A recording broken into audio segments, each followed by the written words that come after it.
ನಿಮ್ಮ ಪ್ರೀತಿಯ ಮಹೀಂದ್ರೈ. ಇವತ್ತು ನಾವು ಫ್ರೂಟ್ ಸಲಾಡ್ನ ಮಾಡಿದ್ದೀವಿ.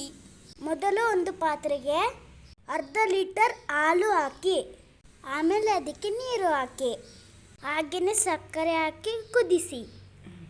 ಒಂದು ಚಿಕ್ಕ ಬೌಲಿಗೆ ಕಸ್ಟರ್ಡ್ ಪೌಡರ್, ಅದಕ್ಕೆ ಸ್ವಲ್ಪ ಹಾಲು ಹಾಕಿ ಮಿಕ್ಸ್ ಮಾಡಿ ಇಡಿರಿ.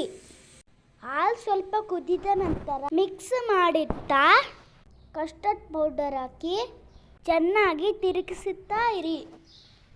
ಸಿಹಿ ಸ್ವಲ್ಪ ಕಡಿಮೆ ಇದ್ದರೆ ಸಕ್ಕರೆ ಹಾಕಿ. ಹೀಗೇ ತಿರುಗಿಸ್ತಾ ಇರಬೇಕು ದಪ್ಪ ಬರುವ ತನಕ. ಆಮೇಲೆ ಗ್ಯಾಸ್ ಆಫ್ ಮಾಡಿ ಬಿಸಿ ಆರೋ ತನಕ ಇಟ್ಟಿರಬೇಕು. ಎಲ್ಲ ಬಿಸಿ ಹೋದ ಮೇಲೆ ನಿಮಗೆ ಇಷ್ಟವಾದ ಯಾವುದು ಬೇಕಾದರೂ ಫ್ರೂಟ್ಸು ಹಾಕಿ. ನಾವಿಲ್ಲಿ ಗ್ರೇಪ್ಸ್, ಬನಾನಾ, ಆ್ಯಪಲ್ ಹಾಕಿದ್ದೀವಿ. ದಾಳಿಂಬೆ ಕೂಡ ಹಾಕಬಹುದು. ಫ್ರೂಟ್ಸನ್ನು ಹಾಕಿ ಮಿಕ್ಸ್ ಮಾಡಿ ಫ್ರಿಜ್ಜಲ್ಲಿ ಕೋಲ್ಡ್ ಆಗೋವರೆಗೆ ಇಡಿರಿ. ಕೋಲ್ಡ್ ಆದ ಮೇಲೆ ಈ ಸೆಕೆಗೆ ತಂಪು ಆದ ಫ್ರೂಟ್ ಸಲಾಡ್ನ ತಿಂದರೆ ವಾವ್, ಯಮ್ಮಿ.